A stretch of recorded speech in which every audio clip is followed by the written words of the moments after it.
I actually saw this video where Kevin Nash said that he wished Jevon Evans was less Bojangles and more hood. It's like, what are you talking about? Now listen, I like Kevin Nash.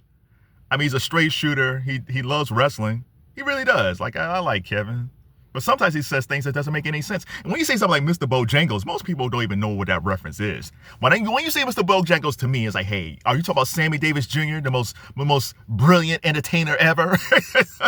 What he's saying, and what I think he's trying to say is, Jevon smiles a lot, and he's a baby face, and I think he wants Jevon to be tougher. But instead of just saying like, hey, I wish Jevon was a little bit more tougher, a little bit meaner, he went with the whole more urban thing. And we got to get past this thing when it comes to black wrestlers. And it's really WWE. They got this thing still where you got to be hood or you got to be African or Jamaican. If you're a black wrestler, either you got to be street and hood or you got to lean into your Jamaican or African roots. So Oba Femi, he's a great character, but he got to talk with his African accent for I don't know how long he's going to do that. Here's the thing with Jevon. I actually thought that Jevon got pushed up a little fast. Now, listen, Jevon's great. He is a high flyer. He is the evolution of the Hardy Boys. He's the evolution of the Young Bucks. Jevon is great. But I think he should have stayed in NXT for a little bit longer to work on character development.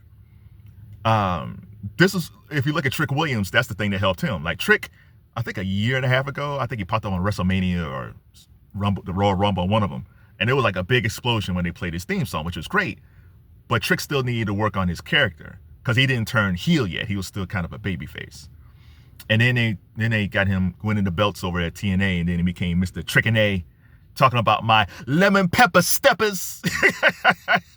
So he created this whole character, which served him well when he moved up to SmackDown. Like, he's great because he's more healed than he was babyface.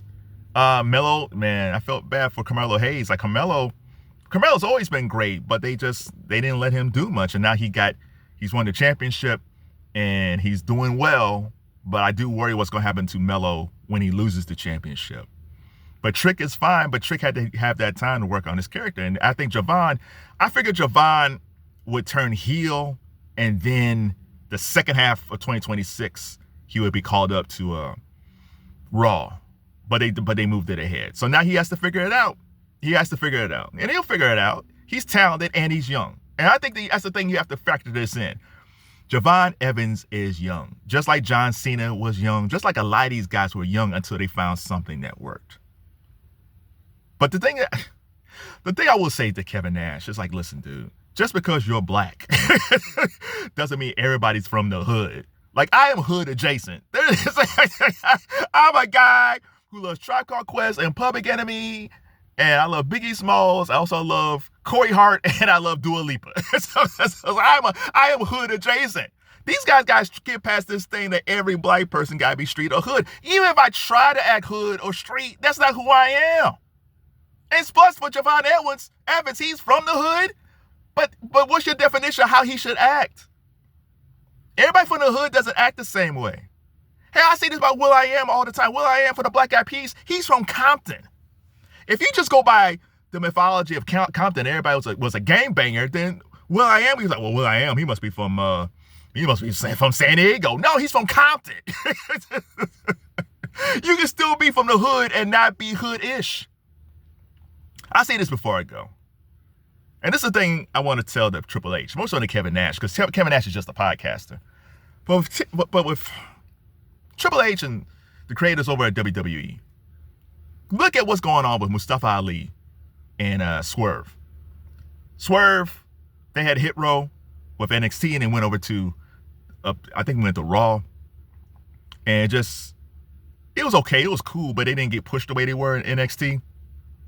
And then they cut Swerve. And now Swerve is like one of the top, if not the top wrestler over at AEW. And yeah, I mean, Swerve got the great theme song, the old theme song, not this theme song. And yeah, there's a slight urbanism to Swerve, but Swerve really is it's about him as a character. It's like him as a wrestler.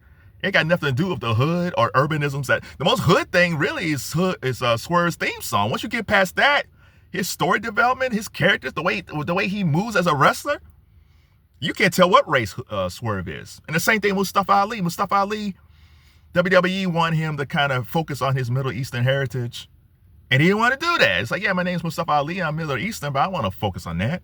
So they just focused on the fact that Mustafa was a high flyer, but they didn't let him do any character development. He goes over to TNA. He got this whole faction. He's all suited up. Fantastic storyteller. He's kind of like, it's almost like the Bloodline Light they got over at TNA with Mustafa Ali. But they with WWE, they still got this mentality is that if you're Middle Eastern, we want you to lean into that more. If you're black, we want you either to be hood or Jamaican or African. So they got to stop that. So technically, I kind of understood what Kevin Nash was trying to say, because I think he wants Jevon to be tougher, a lot meaner. But if that's not his personality, let him be him. He'll figure it out. Now, will Kevin Nash apologize? Listen, I'm not saying that Kevin Nash should be canceled. That's dumb. I don't want him to apologize to Jevon just to say like, oh, I'm sorry, and not mean it. I think he's like, listen, this is what I'm trying to say. And to be honest, again, Kevin Nash was very complimentary to Jevon's skills as a wrestler. He's just talking about character. But I do think he should sit down with Jevon. Jevon should actually go on his show. They should actually talk. And I think there might be some things that Jevon could learn from Kevin Nash when it comes to maybe playing a heel. I think that's actually a good thing. But Kevin Nash got to realize, like, all black wrestlers are not street or hood or Jamaican or African. But this message is really more for WWE than a podcaster with a wrestling show.